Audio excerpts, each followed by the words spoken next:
2024 లేదా 25లో డిగ్రీ లేదా బీటెక్ చదివారా? సాఫ్ట్‌వేర్ జాబ్ కోసం ఎదురు చూస్తున్నారా? అయితే కోడ్ జ్ఞాన్ 100 డేస్ కోర్సులో చేరండి, జాబ్ సాధించండి. నమస్కారం అమ్మ గారు. నమస్తే అమ్మా. కర్మ సిద్ధాంతం వేదిక ఆస్ట్రాలజీ పరంగా మనం మాట్లాడుకుంటే కర్మ సిద్ధాంతం అంటే ఏంటి, ఎన్ని రకాలు ఉంటుంది, దాని యొక్క ప్రభావం ఏ విధంగా పడే అవకాశం ఉందంటారు? తప్పకుండా అమ్మా. సో ఇక్కడ కర్మ అనేటువంటిది ప్రధానంగా ప్రతి మనిషిలోనూ ప్రతి జీవరాశిలోనూ ఈ సృష్టి అంతటికీ కూడా అది మూలాధారంగా నడుస్తూ ఉంటుందండి. నిజానికి జ్యోతిష్య శాస్త్రం కానీ లేదా జ్యోతిష్య చక్రం కానీ ఆ జ్యోతిష్యాన్ని చూపించుకునేటువంటి వ్యక్తి అయినా సరే, సో ఎవ్రీథింగ్ అన్నీ కూడా కర్మ మీద ఆధారపడి ఉంటాయమ్మా. అంటే ఇది మనుషులకి మాత్రమే కర్మ అనేటువంటిది ఉండదండి. ప్రతి జీవరాశికి కూడా, అంటే ఏ కారణం లేకుండా ఏ చీమ లేకపోతే ఏ జీవరాశి ఏ కుక్క ఏది కూడా అలాంటి జన్మ ఎత్తడానికి అది రాదు. మనము మీరు ఆ శరీరాన్ని ధరించారన్నా, నేను ఈ శరీరాన్ని ధరించానన్నా, నా యొక్క రూపం ఇలా ఉందన్నా, మా తల్లిదండ్రులు వాళ్ళే అయ్యారన్నా, నేను ఈరోజు ఇలా మాట్లాడుతున్నానన్నా లేదా మాట్లాడలేకపోతున్నానన్నా అన్నిటికీ కూడా కారణం కర్మనే ఉంటుంది. ఈరోజు నాకు ఈ కళ్ళద్దాలు వచ్చాయంటే కారణం ఏదో సంచిత కర్మ అనేటువంటిది ఉంటుంది.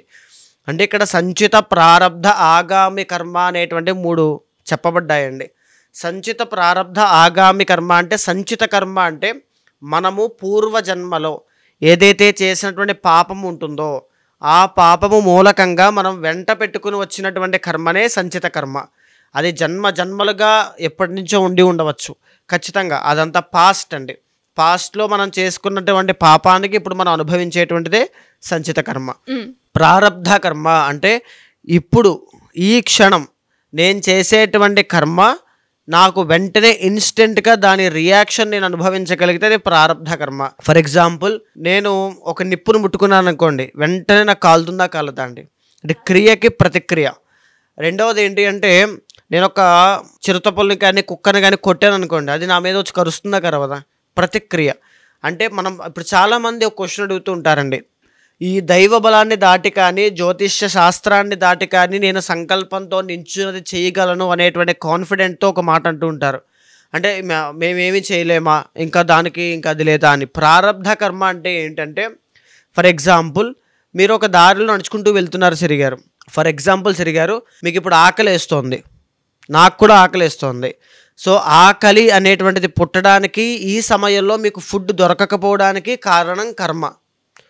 సో ఇప్పుడు మీరు ఎవరినైనా అడిగి తింటారా, యాచించి తింటారా, కొట్టి తింటారా, కొట్టి లాక్కుని తింటారా, దొంగలించి తింటారా అనేది మీ బుద్ధి మీద ఆధారపడి ఉంటుంది.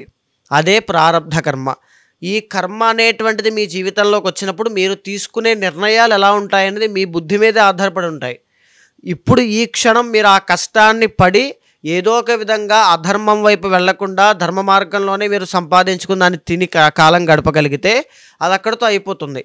లేదు, మీరు ఎవరైనా కొట్టి తింటే మళ్ళీ ఇన్స్టెంట్గా వాళ్ళు మిమ్మల్ని కొట్టడమో సంథింగ్ ఏదైనా జరుగుతుంది.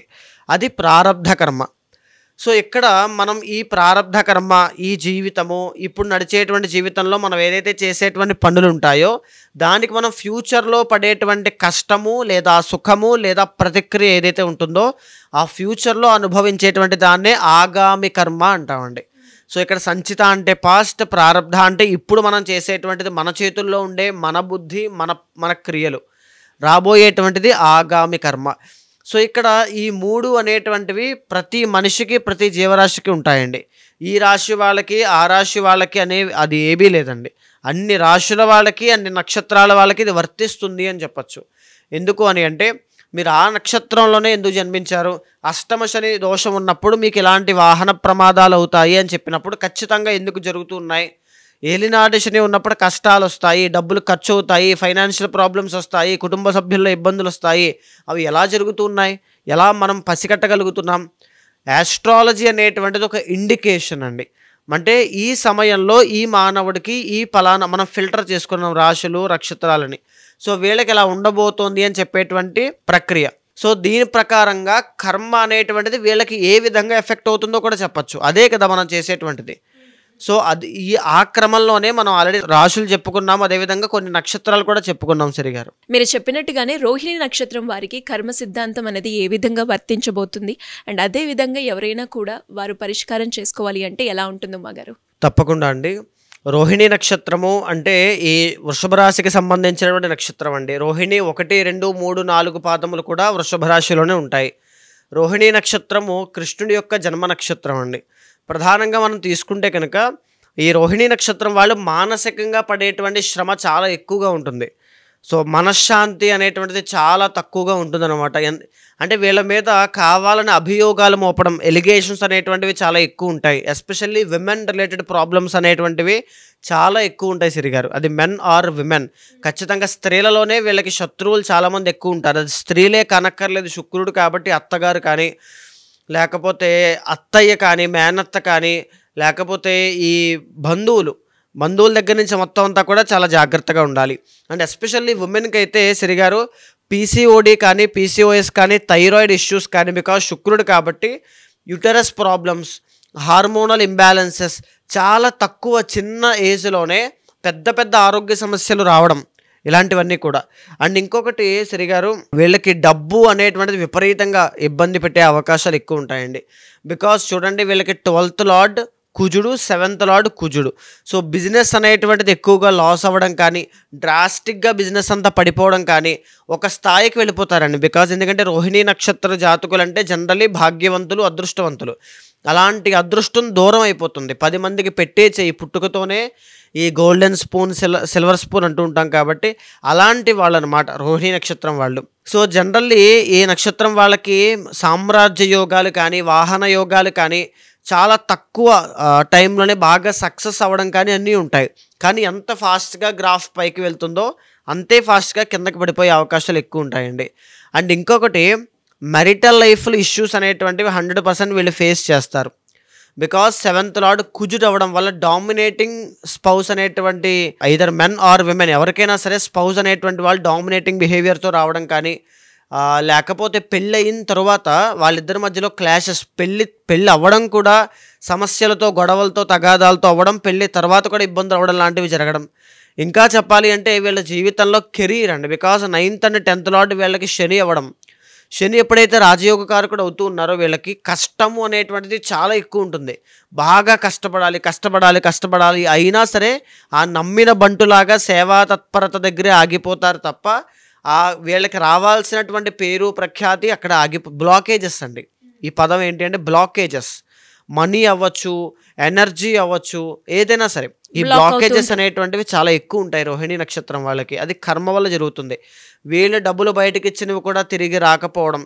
లేకపోతే ఒక్కటి బాగా గుర్తుపెట్టుకోండి, రోహిణి నక్షత్ర జాతకులకి కనుక జీవితంలో రాంగ్ బిజినెస్లోకి కానీ, రాంగ్ పార్ట్నర్షిప్లోకి కానీ వెళ్ళారంటే తీవ్రమైనటువంటి నష్టాన్ని చూస్తారు.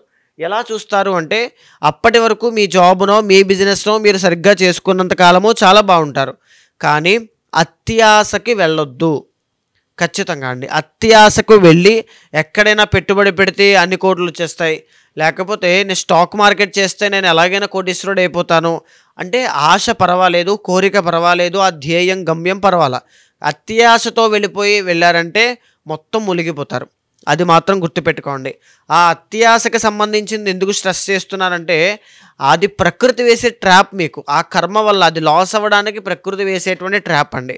తరువాత ఇంకొకటి సిరిగారు వీళ్ళకి పుత్రికా సంతానము, ఆడ సంతానము అనేటువంటిది కలిగిన తర్వాత వాళ్ళ కోసం, వాళ్ళ విద్య, ఆరోగ్యం కోసం అన్నీ కూడా తపన పడడం, కష్టపడడం, ఇలాంటివన్నీ కూడా చాలా ఎక్కువ ఉంటాయి. అండ్ ఈవెన్ ఇంకొకటి ఏంటంటే సిరిగారు 8th లార్డ్ గురుడు. సో దీని మూలకంగా జనరల్లీ వీళ్ళది పూర్ణ ఆయుష్ విషయంలో అయితే ఇబ్బంది లేదు. కానీ చిన్న వయసులో ఏదైనా అనారోగ్య సమస్యలు వచ్చాయి, ఇందాక నేను చెప్పినట్టుగా గ్రాఫ్ పైకి వెళ్ళడం కానీ ఏదీ లేదు. ఎందుకంటే మనం బ్లూ ప్రింట్ మాట్లాడుకుంటున్నామండి. అలాంటివి ఏమీ లేవు అనుకుంటే కనుక కర్మ అనేటువంటిది చాలా బాగా ఎఫెక్ట్ చేస్తుంది అని అర్థం. ఎందుకంటారా, రోహిణి నక్షత్రానికి చూడండి 4 నక్షత్ర పాదాలకి కూడా దోషం ఉంటుంది. నక్షత్ర దోషం, జన్మ నక్షత్ర దోషం ఉంటుంది. అందుకే రోహిణి నక్షత్రంలో జన్మించినటువంటి కృష్ణ భగవానుడు కూడా కష్టములు అనేటువంటి అవి చాలా ఎక్కువగా పడ్డారైన. రెండోది ఏంటి అంటే కృష్ణ పరమాత్మ పుట్టిన తర్వాత ఆయనకి మేనమామకి సంబంధించినటువంటి గండం ఉంటుంది. కంసుడికి సంబంధించి. అదే రోహిణీ నక్షత్ర జన్మ నక్షత్రంలో ఉండేటువంటి గండం అండి. ఇందాక మనం మాట్లాడుకున్నాం కదండి, 6th లార్డ్ శుక్రుడు మేనత్త మేనమామ. సో ఇలా అనమాట. సో వెరీ వెరీ కేర్ఫుల్గా ఉండాలి. ఎవరు రోహిణీ నక్షత్రంలో జన్మించినా నక్షత్ర శాంతి తప్పకుండా ఆచరించి తీరాలి. మొట్టమొదటిగా 2 చిన్నపిల్లలకైతే బాల అరిష్టములు ఉండకూడదు, 3 పెద్దవాళ్ళకైతే కాలసర్పదోషం ఉండకూడదండి. ఎందుకంటే రోహిణీ నక్షత్రం ద ఒరిజినల్ 2nd హౌస్లో ఉంటుంది.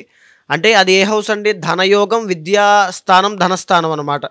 అంటే పెద్ద పెద్ద విద్యావేత్తలుగా, ఒక బ్యాంకులో పనిచేసే వాళ్ళగా, ఫైనాన్షియల్ సెక్టార్లో మంచి రాణింపు ఉన్నటువంటి వాళ్ళగా, లేకపోతే ఆయిల్ అండ్ పెట్రోలియం డిపార్ట్మెంట్స్లో, ఆటోమొబైల్ ఇండస్ట్రీస్లో ఆర్టిస్టులుగా, కమీడియన్స్గా, క్లాత్ మర్చెంట్స్గా, ఫ్యాబ్రిక్ డిజైనర్స్గా, ఫ్యాషన్ డిజైనర్స్గా, అప్రూవర్స్, లోన్ అప్రూవర్స్ ఉంటారు చూస్తారా చాలామంది, వాళ్ళలాగా, లేకపోతే ఈ ఫార్మింగ్ అంటే వ్యవసాయం కానీ వీటికి సంబంధించి కానీ, టెక్స్టైల్ బిజినెస్ కానీ, ఫుడ్ ప్రొడక్షన్ కానీ వీటికి సంబంధించినవన్నీ కూడా వీళ్ళకి చాలా బాగా కలిసి వస్తాయండి. కానీ వీళ్ళు ఏంటి అంటే ఆ దారిలోకి సరైన సమయంలో వెళ్ళలేరు. చాలామంది వాళ్ళకి ఆ పొటెన్షియల్ ఉంటుంది, కష్టపడే తత్వం ఉంటుంది, వాళ్ళకి ఆ తెలివితేటలు ఉంటాయి, వాళ్ళకి ఆ విద్యలో అర్హులు అన్నీ ఉంటాయి. కానీ ప్రయత్నం చేయనివ్వకుండా ఎవరొకళ్ళు ఆపడం, వాళ్ళు ప్రయత్నం చేయలేకపోవడం, ఇది ఖచ్చితంగా ఫేస్ చేస్తారు. అది దేని చేత వస్తుంది అంటే ఈ కర్మదోషం వల్ల. అన్నీ ఉన్న అనుభవించలేనటువంటి యోగాన్ని కలగజేస్తూ ఉంటుంది సంచిత కర్మ అనేటువంటిది. సో రోహిణీ నక్షత్రం వాళ్ళకి ఇప్పుడు జరిగేటువంటి పరిస్థితులు ఏమిటి అనేటువంటి దాన్ని మనం చూస్తే, మొన్న జరిగినటువంటి మార్చి 30తో మీకు కంటక శని వెళ్ళిపోయింది. కానీ మార్చి 30 దగ్గర నుంచి మిథున రాశి వాళ్ళకి కంటక శని ప్రారంభమైన, జూలై 28 దగ్గర నుంచి శని వక్రించడం మూలన నవంబర్ 27వ తారీఖు వరకు మళ్ళా రోహిణీ నక్షత్రానికి కంటక శని ప్రారంభమైంది. సో కెరీర్లో చాలా జాగ్రత్తగా ఉండండి. మీరు బాగా గుర్తుపెట్టుకోండి. జాబ్ లేని వాళ్ళు జాబ్ కోసం ట్రై చేస్తూ ఉంటే ఇంకా ఎక్కువగా ప్రయత్నం చేయండి. 100% వస్తుంది, రాదని కాదు. ప్రయత్నం ఎక్కువగా చేయండి, నిరాశపడద్దు, ధైర్యంగా ముందుకు వెళ్ళండి. రెండవది, రిస్క్లు అనేటువంటివి ఈ టైంలో చేయొద్దు. నేను ఆల్రెడీ జాబ్లో ఉన్నానండి, నాది రోహిణీ నక్షత్రం, ఈ టైంలో షిఫ్ట్ అవ్వచ్చా, వేరే కంపెనీ నుంచి నాకు ఆఫర్ లెటర్ వచ్చింది, రిస్క్ తీసుకున్నట్టు వెళ్ళొచ్చా, అసలు ఏమీ చేయొద్దు. డిసెంబర్ దాకా సైలెంట్గా ఉండండి. ఇంకోటి ఏంటి అంటే, మీకు అక్టోబర్ 17వ తారీఖు వరకు కూడా రవి బలము అనేటువంటిది అంత గొప్పగా లేదు. సో దీనివల్ల పనులన్నీ కూడా జాప్యం, స్లోగా వెళ్ళడం లాంటివి జరుగుతాయి. ఈ గురుడు 2వ స్థానం నుంచి 3వ స్థానంలోకి అక్టోబర్ 18 తర్వాత వెళ్తున్నారు. అప్పుడు కూడా మళ్ళీ ఫ్లో ఆఫ్ మనీ దెబ్బతినే అవకాశాలు ఉన్నాయి. తర్వాత రాహు అనేటువంటి ఆయన డిసెంబర్ తర్వాత ట్రాన్సిట్ జరగబోతోంది. సో అన్ని ఆస్పెక్ట్స్ మనం చూస్తే మీరు ఇప్పుడు తీసుకునే నిర్ణయాలే మీ జీవితాన్ని నడిపిస్తాయి. బాగా గుర్తుపెట్టుకోండి. రోహిణీ నక్షత్ర జాతకులు కనుక శివ ఆరాధన ఎక్కువగా చేస్తే ఈ సంవత్సరమే కాదు, వాళ్ళ లైఫ్లో అద్భుతమైన ఫలితాలు ఉంటాయమ్మా. అంటే ఎలా ఉమ్మగారు మీరు అన్నట్టుగానే, అంటే కొన్ని మంత్స్లో వాళ్ళకి కొన్ని ప్రాబ్లమ్స్ ఉంటాయి అని చెప్పారు.